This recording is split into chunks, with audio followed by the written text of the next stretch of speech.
Oli mul kunagi ammu üks mittelogardist õpilane, säravate silmadega taibu. Sai talle matemaatikat ja arvutit õpetatud isegi majanduse aluseid. Kodu teda eriti toetada ei suutnud. Ta pihtis mulle kord, et tal on 10 raamatut kodus ja need, mis ta olümpiaadidelt on võitnud. Sai talle kunagi isegi üks jope kingitud, valetades, et Soome humanitaarabi. Aastad möödusid, ta lõpetas juuraõpingud ja sai edukaks juristiks. Mul oli ükskord tööalaselt tarvis juriidilist abi ja pöördusin tema poole. Nõude mulle andis ja esitas ka arve. Tundsin huvi, mille eest talle nii hästi makstakse. Ta vastas, et tavaliselt rääkimise eest. Tögamisi mainisin, et ka mina räägin koolis iga päev, kuid keegi ei taha maksta. Ta vaatas mulle pikalt otsa ja pooleldi pilkamisi mainis. Õigeid asju tuleb rääkida. Loen Ülo Vooglaiu poolt kirja pandud Tark mees teab, millest räägib ja kirjutab. Kuulan Hardo Aasmäed, tark mees teab, millest räägib.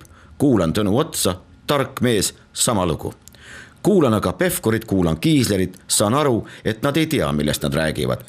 Kuna neile nii hästi makstakse, siis järelikult räägivad õigeid asju. Nii räägib Varstu keskkooli direktor ja see on kool, mis on paljudele oma, mis asub omal maal ja on oma kodu lähedal.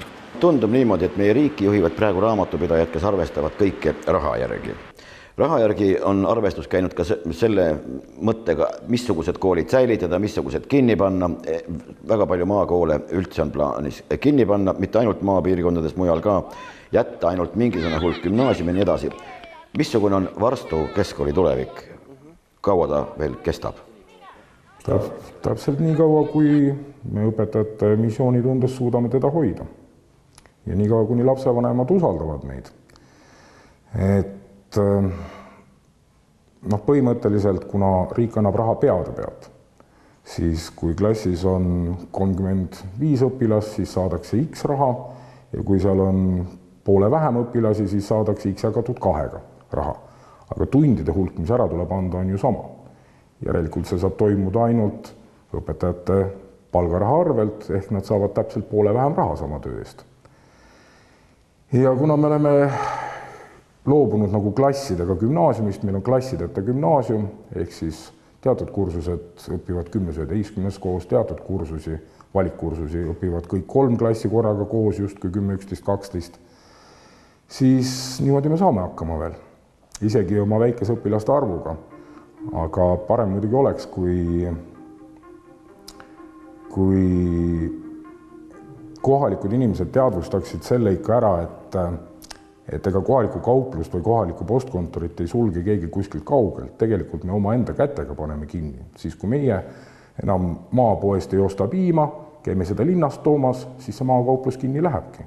Ja kui me oma lapsed viime linna kooli, siis läheb see maakool kinni. Kaudselt niipidi. Selline pidev sotsvõistlus toimub ju tegelikult vaatamata nõukogude korra kokkukukkumisele ikka. Ka koole järjestatakse mingisuguste veidrate tulemuste järgi. Ma ütlen meelega veidrate sellepärast, et kuidas sa muidu nimetad koolide reastamist mingisuguste salapäraste eksami tulemuste järgi, mingisuguste saavutatud kohtade järgi, mingisugustes pingeridades ja nii edasi ja nii edasi. Kuidas sellistes tingimustes üldse ellu jääd? No küsimus on eesmärkides, tähendab, meie eesmärk ei ole kunagi need kõrged riigieksami tulemused olnud. Me oleme teinud kõik selleks, et lihtsalt õpilasi inimesteks arendada ja kõrvalproduktina tuleb ka need riigieksamid ära sooritada ja kui selle aasta lõpuklass sooritas nad paremini kui tavaliselt ehk võib-olla Võru maakonnas kõige paremini matemaatika riigieksamid tegid, siis lihtsalt sattus olema hea aasta. Õpetajad õpetavad ju igal pool täiesti tasemel, et selles mõttes ei ole vahet, kas nad õpivad nüüd linnas või õpivad siin, õpetajad on ikka sama head. Aga suuresti kontingent, et kas sul on valitud õpilased käes või sul on kõik, kes vähegi õppida tahavad. Ja kas selle õpilase eesmärk on minna kõrgkooli või selle õpilase eesmärk on saada tubliks päästjaks või politseinikuks või kaitseväelaseks. Keskharidust on vaja kõigile, aga lihtsalt motivatsioon on teine. Ja õige mitmed nendest, kes politseinikuks tahavad saada, nad lepivad sellega, et nende riigieksami tulemused jäävadki 30-40 punkti juurde. Aga kuna meil ei ole see traagika, tähendab me ise ei võta seda traagiliselt, meie jaoks on tähtis see õpilane, mitte tema riigieksami tulemus, siis olgu see koht milline tahes. Üks Eesti tuntumaid pedagooge Hilde Taba rääkis juba 30. aastate eelmisel sajandil kellekski saamise protsessis, silmas pidades just sotsialiseerumist ja lihtsalt inimeseks kujunemist ja sellisena loomulikult ka säilimist.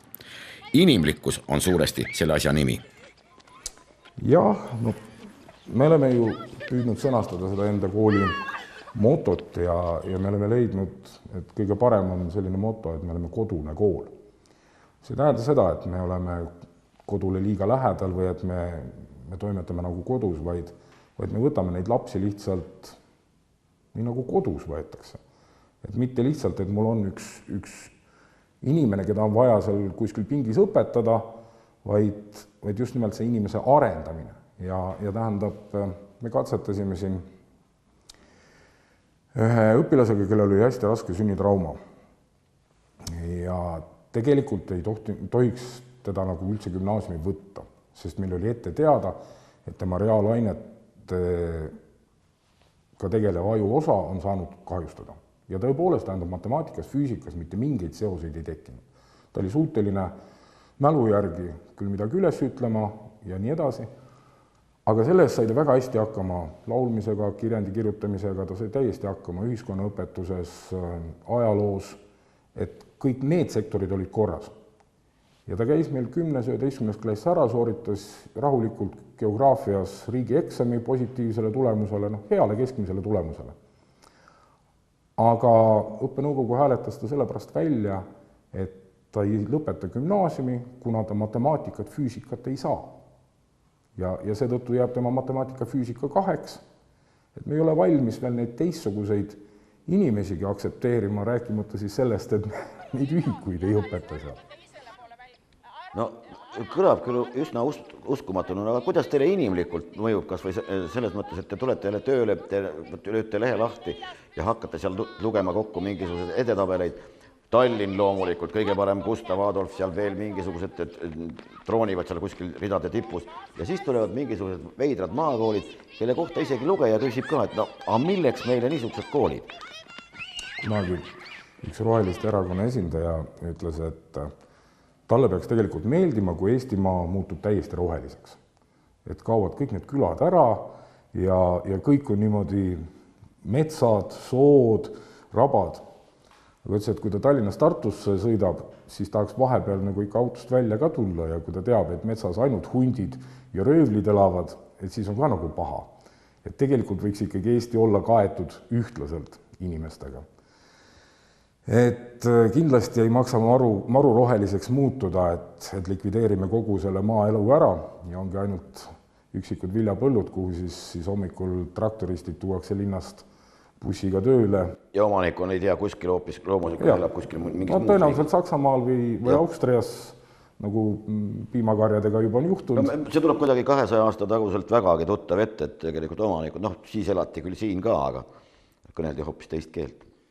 Et nagu ma siin ühe korra juba ütlesin, et ma nagu lähtun sellest maailmavaatest, et kui ma lähen majast välja, siis mida ma väljas näen.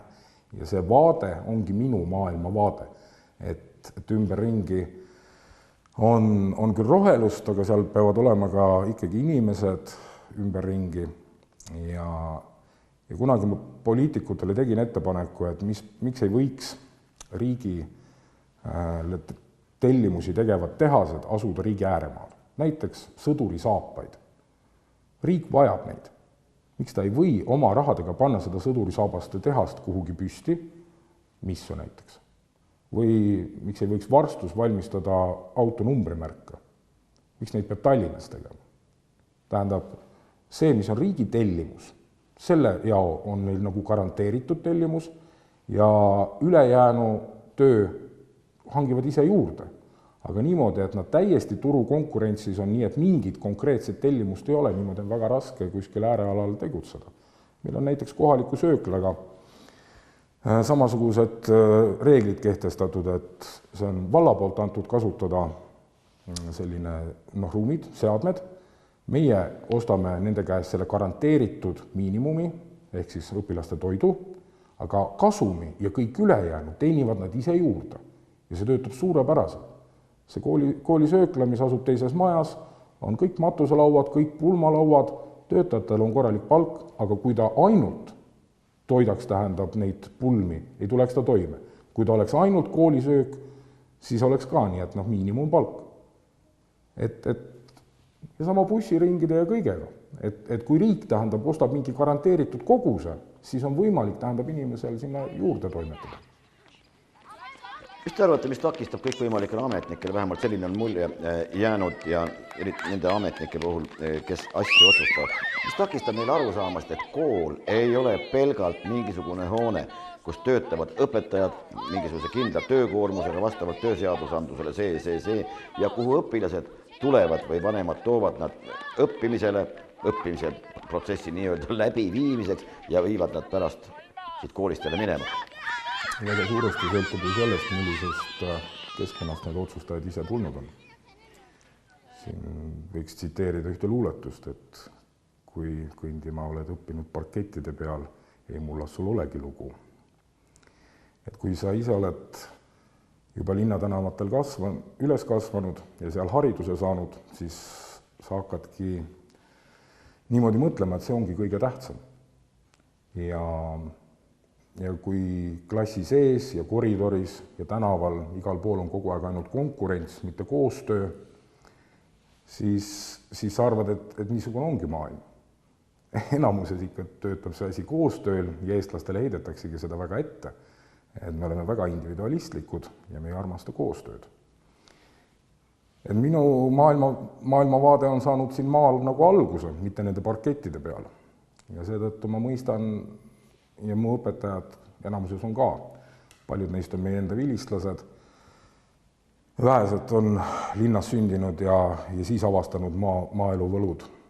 Et me tahame, et kõik inimesed Eestis ei mõtleks ühtemoodi, et oleks olemas ka omanäolisi koole, kus need teistmoodi mõtlevad inimesed ühiskonda tulevad. Mitte konkurentsi peale, vaid pigem mõistvad. Et me võtsime kunagi ratastooli tüdruku võtsime siia kooli Tallinnast. Ta ei saanud Tallinnas sellepärast koolis käia, et kui kaasõpilased vahetunni ajal ära läksid, siis nende koolikotid jäid pingeridade vahele maha ja ta ei pääsenud oma ratastooliga välja. Ja siis me võtsime ta siia kooli selleks, et õpilased õpiksid märkama, toetama, aitama. Ja ta lõpetas suurepäraselt meil keskkooli. Ehk siis matemaatikas kindlasti väga häid tulemusi saavutavad õpetajad ja õpilased, sama võib-olla füüsikas, aga sellisest inimliku kandi pealt täiesti küündimatud ju saamatud. Ma ei tea, ma pole ju selles koolis õppinud. Inimlikkust ei õpi ju ega ei õpeta koolis mitte keegi. Et ma ei heida neile ette, et nemad on sellised, aga lasku teistel olla sellised, nagu nemad tahavad. Miks peavad kõik olema ühesugused? Et kõik ongi ühed suured kastid, kus on hästi palju ühesuguseid. Las olla mõned teisesugused. Jääb selline mulje, et kõik sõidavadki ainult väga kallite autodega ringi, kõigil on kõik võimalused olemas. Kuidas see siit välja paistab? Ega siinsetel õpilastel ju selliseid võimalusi teadupärast ei ole. No mõnedel ikka on ja internetiühendus on muidugi väga suurepärane siin maakohas ka, väga kiire aga siin on jällegi asi selles maailmavaates, et ma kunagi olin ise arvutiõpetajana alustasin koolis. Ja mida rohkem ma õpetasin, seda rohkem sain ma aru, et arvuti on võib-olla iseseisva õppimise jaoks ja arvuti on kiire info hankimise jaoks, aga koolis peab toimuma midagi muud. Et mul ei ole midagi selle vastu, kui nad kodus nende iPadide ja asjadega toimetavad või kui nad vahel lähevad õue mingit projekti tegema ja võtavad need iPadid või nutitelefonid kaasa. Aga tegelik areng toimub ikkagi diskussioonis, vestluses, väitluses. Ma hiljaaegu nägin ühte filmi, kus oli Inglismaa ühest gümnaasiumist ja kuidas nad väitlusvõistlusi pidasid. Ja ma mõtlesin, kui maha oleme meie käinud, sest meil ei toimu selliseid väitlusi isegi mitte enam ülikoolis. Me teeme ainult kirjalikke töid, teeme seal iPadis oma linnukesi Küsimus on see interaktsioon, õpetaja ja õpilaste omavaheline suhe on see, mis ju arendab. See fakte, mida kontrollitakse riigieksamil või mida testidega mõõdetakse, neid saab õppida ka ise ilma õpetajata. Kool on millekski muuks. Uskumatu lugu, hiljaaegu kuulsin, et on põhimõtteliselt võimalik saada ka näiteks õpetaja ettevalmistuse ülikoolis, tegemata selleks mitte ühtegi suulist eksamit, pidamata ühtegi väitlust, ei ole kordagi tõestanud oma tõekspidamisi või arusaamasid mingisugusele komisjonile või teistele. Suuline suhtlus on sisuliselt olematu. Ei no ega me võime seda veel edasi arendada, tähendab, ma alustan küll samast kohast, et kui ma õppisin inseneriks, siis Tehnikaülikoolis oleks võinud eeldada, et enamus eksameid on kirjalikud, vastupidi, vähemalt pooled eksamid olid suulised ja see oli ikka tõeline piin vastata õppejõu küsimustele, ka siis, kui sa olid paberil justkui osanud, kui küsitakse miks ja miks ja miks. Ja mulle on see jäänud lemmikküsimuseks siiamaani see, miks ka õpilaste juures kogu aeg. Et ma võin väita igasuguseid asju, ma võin kirjutada, aga selgita mulle ära, miks sa seda teed. Ja nii mõnedki minu õpilased, kes on nagu nüüd juba elus toime tulevad, nad on tänanud mind tegelikult selle eest, selle miksitamise eest. Aga mis puudutab seda õpetajaks õppimist, siis jah, viimati, kui ma jälle Tartu Ülikooli samaste vahel olin, siis seminarides küll natukene arutleti, aga kui sa ei tahtnud, sa võisid ka vaikselt istuda ja tõesti saadki terve ülikooli läbi käia, nii et sa ei õpi. Aga milleni siin välja on viinud kaudselt, no mina julgen väita, et kui me ei suuda omavahel lihtsalt niisama suhelda ja vestelda ja ennast argumenteerida, kuidas me siis oma abikaasaga, oma lastega, nii need probleemid tekivad, kasvatusprobleemid, perede lahkuminekud, et me mitte ei väitle, ei arutle, vaid me ütleme, et see on fakt ja seda me ei vaidlusta. On nii ja kõik. No umbes nii nagu mingid uued seadused. Et nad sõidavad Riigikokku, ta on selline parlament kummitemplina, ole kena, löö sinna tempel alla, et tegelikult on 2-3 inimest, kes on siis mõelnud, et nii oleks hea, aga sellist laiapõhjalist, läbivaidlemist, arutamist me ei tee. Küsimus eeldab loomulikult uudishimu ja huvi. Paljud lapsed käivad koolis seepärast, et neil on huvi mingite asjade vastu. Õpetajad õpetavad, käivad läbi sellepärast, et neil on huvi. Te olete väga hästi kirjutanud, mulle kohutavalt meeldis, niimoodi te kirjutasite haridusfoorumis huvist. Õpilastel on huvi, õpetajatel on huvi. Aga näiteks riigipoolne huvi selles suhtes, kuidas siin tegelikult elatakse, kuidas siin tegelikult hakkama saadakse, missugused on rõõmud, loomulikult missugused on ka mured, see huvi pool on ju tegelikult puudu. Või kui esineb, siis muidugi pro forma. Jah, tähendab, ma võib-olla tooksin lihtsalt mõned näited. Kunagi võtsin ühe õpilase 2-3 aastat tagasi, võtsin tema kodu juures peale, et laupäeval viia teda olümpiaadile, sest bussid ju laupäeviti ei käi. Ja ma mõõtsin ära tema selle koha pealt, kus ma ta peale võtsin ja viisin Võrru siis linna, Kreutzwaldi gümnaasiumi ukse taha, sealt oli täpselt 50 kilomeetrit. Ja kui ma tahtsin teda õhtul koju tagasi viia, siis ta ütles, et miks? Nagu sellepärast, et siit edasi läheb 6 kilomeetrit sellist teed, mida ma tulen traktoriga. Mis pärast? Seepärast, et sinna ei vii ühtegi teed. Ja siis ma küsisin, et kuidas te üldse kooli siis saite? Aga nii tulimegi, et isa tõi džiibiga jõe kaldale, siis me sõitsime traktoriga läbi selle jõe, see silda ei olnud, jätsime traktori maha, läksime siis sealt jalaga kõnnitavat teid pidi kuni bussi peale ja õhtul samamoodi koju tagasi. Ma mõtlesin, et tegelikult oleks pidanud sellele poisile medali andma, kui harva nad koolist puudusid. Aga tõesti 2 aastat tagasi Eesti riik nendesse kõige mudasematesse kohtadesse viis ikkagi mõned koormad killustikku ja nüüd saab sinna peaaegu aastaringselt juba ligi. ja isegi elekter tuleb juba Eestist. Kuni selle ajani, esimesed 18 aastat Eesti Vabariiki tuli see Lätist neile veel. Et tegelikult ei huvita ju kedagi, kuidas ta kooli saab.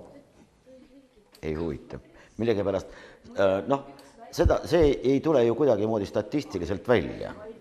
See ei peegeldu mitte üheski aruandes, see ei peegeldu mitte mingisuguses ei naturaalses, reaalses ega ka virtuaalses eduloos, millest vahet pidamata räägitakse, millega kiideldakse maailma ees. Me oleme internetivabaduselt ei tea, kus koha peal. Ühesõnaga vahend on meil pandud eesmärgiks, selles mõttes ka see internetiseerimine nii-öelda, mis võimaldaks olla abilisena suurepärane, aga eesmärgina omaette ei kõlba jälle mitte kuskile. Ma ei tea, mis te arvate, kaua see kestab veel niimoodi? Kaua teie siin kestate? Te küll ütlesite, et senikaua kui usaldatakse, aga kas ei ole kuskil mingisugust juttu olnud? See on ju selle kandi ainukene kool, ainukene keskkool. Ja, see on Valga ja Võru vahel ja vahemaa on siis 88 kilomeetrit on see ainus keskkool. Aga on ju olnud jutte, vähemalt mina olen kuulnud, et võib-olla varstu, mis nii väga? Jah, viimased kantsleri seisukohavõtud on olnud ju ikkagi igasse maakonda ainult üks gümnaasium. Et ka ikkagi ainult üks Valka, üks Võrru, üks Põlvasse aitab küll. Aga ma ei tea, võib-olla me õpime mõningate kohtade pealt teistest riikidest nagu valede kohtade pealt. Mulle väga sümpatiseerib see ameeriklaste nägemus, et õpilane peab nii kaua kui võimalik elama kodus. Et isegi kui seal räägitakse erakoolides, siis tegelikult statistika ütleb, et ainult 3% USA õpilastest käivad erakoolis, ülejäänud käivad kõik kodukoha koolis. Ja kõik need kodukoha koolid on kõik ühtemoodi head, sest jällegi tegid ameeriklased selgeks, et ei saa uudistesse lasta ühtegi negatiivset uudist koolide kohta, sest see läheb niivõrd kalliks maksma. Kui vanemad enam ei usalda kooli, siis see kool tuleb maha jätta ja meil tuleb ehitada kuskile mujale uus kool. Et nad on seda juba läbi elanud ja nad viisid mind vaatama mõnda maha jäetud koolimaja linna servas, kus praegu oli siis narkomaanide rehabilitatsioonikeskus tehtud, et mingigi otstarve selle koolimajal oleks ja tõesti oli sümpaatne vaadata, et nii televisioon kui ajalehed ainult positiivsed uudised kooli kohta, kõik negatiivne liigub ametkonna siseselt. Tähendab, kõik koolidirektorid saavad kohe teada, nagu mõnes koolis midagi negatiivset juhtub. Aga meil pasundatakse igal pool, et need ja need koolid tuleb kinni panna. Need ei kõlba kuskile. Ja siis vanemad ei usalda enam, tähendab, nendesse väikestesse koolidesse panna, kuna tõenäoliselt riik tahaks neid sulgeda ja viime siis kohe linna ära. Nagu siin lähedal üks talunik, ta kasvatab praegu hobuseid, ise ta on kõrgharidusega bioloog, naine on kõrgharidusega keemik ja ta käis mu käes küsimas, et kas te panete kooli kinni. Ütlesin, et ei, me praegu hoiame teda lahti nii kaua, kuni me jaksame. Kas ta ütles, et kui ma oleks öelnud talle, et jah, me sulgeme, siis ta oleks oma hobused maha müünud ja kolinud linna ära, lõpetanud selle maaelu siin üldse ära. Ja selliseid on ju palju, aga tähendab, ära lähevad veel need viimased haritud inimesed, kes näevad, et ei ole perspektiivi. Et sellest ei hoolita sellest elust siin maal ja mida madalamaks jääb, tähendab see inimeste haridustase, kes siin koha peal on, seda keerulisem on siin koha peal ju neid kohalikegi otsuseid teha ja toimetada. Rääkimata sellest, et see hakkab mõjuma siis juba siseturvalisusele. Tähendab, ma olen ikka püüdnud aeg-ajalt sellist näidet tuua, et see pensionär saab hakkama nii kaua, kuni kõrval on toimekas noor pere.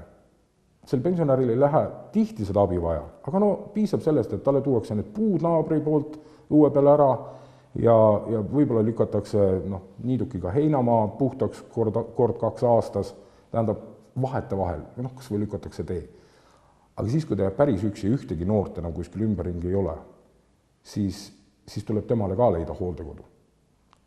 Ja mida tühjemaks see maa jääb, et naaber enam ei kuule isegi seda, kui kuskil mingid lätlased röövimas käivad või püssi lasevad, siis tekib tahtmine, et läheks veel ära ja siis me peame hakkama siia looma mingisuguseid, ma ei tea, kordoneid, tähendab, ma ei tea, politseikordoneid maapiirkondadesse. Ja kui me kõik need õpilased nagu linnadesse viime, siis ma olen kunagi käinud välja ühe mõtte, et tegelikult võiks korraga siis selle asja tsentraalselt ära lahendada. Teeme ühe suure koolimaja Mäoristi. Korjame kõik Eesti lapsed kohe sünnitusmaja järgselt sinna kokku ja seal on kiirabi käepärast, noorsootöötajad, noorsoopolitsei, kõik asjad on ühe koha peal ja sealt nad tulevadki siis välja, lähevad ülikooli või toome ülikoolid ka sinna, et miks me neid vahepeal üldse nagu sinna koju viime. Et tegelikult see sama poiss, kes ikkagi seal traktoriga oma võdede-vendadega läbi jõe käis, ta tahtis ju õhtul koju. See tundub, et tänapäeval ei ole see kodu nagu mingisugune väärtus. Kodu on. Ja kui ma siin rääkisin ameeriklastest, et nemad püüavad kodu lähedal hoida ja õpilasbuss viib kodunt otse kooli, siis ikkagi tähendab, see kodu on oluline. Et see on nagu see alg. Aga meil nagu ei taheta enam kodust ja perekonnast ja sellest nagu suurt midagi kuulda. Ma olen vahepeal mõelnud selle kodu asja peale ja kas ei ole kuskilt mingisugune karvane käsi, no see sarnaneb juba mingisuguse vandenõuteooria peale küll, aga võib-olla ongi meelega aetud see kodu mõiste niivõrd ähmaseks, piisab, et kui sul on kodumaa, see tähendab riik, see tähendab valitsus, see tähendab Toompea, see kõik on, sinna poole nagu kantsli poole sa kummardad, kõik see muu, oma mingisugune pisikene kodu, see on meil nüüd ühine. Pagana tuttav tuleb kuskilt mingi teise võimu käest kuidagi tuttav ette, millest võib-olla mõtlesime, et oleme lahti saanud, aga äkki ei olegi. No eesti keel on ju, et kodumaa, siis see tähendab ju maad ja kodu. Ja isamaa, see tähendab maad ja nii edasi. Aga mulle kangesti tundub, et meie tänapäeva poliitikud, linnaisad on ära kaaperdanud selle isamaa. Et nad leiavad, et linnas on nagu see isamaaline kasvatus või. Ma ei tea, kui palju riigikaitseid või politseinikke Gustav Adolfist või Reaalgümnaasiumist tuleb. Ma julgen kahelda. Jah, aga kui seal käia, siis tõenäoliselt kolmandik õpilasi tõstaks käe üles, jah, ma tahaks oma ülejäänud elu veeta välismaal. Aga siinsetest noortest, siin on veel natukene seda missiooni ja ma kahtlustan, et nii kaua, kui sellised maakohad elavad, need laulusõnad, et kuni mu küla veel elab. Elad sina ka? Jah, et sama on Eesti riigiga, et nii kaua, kuni see maaelu on olemas, nii kaua teda on.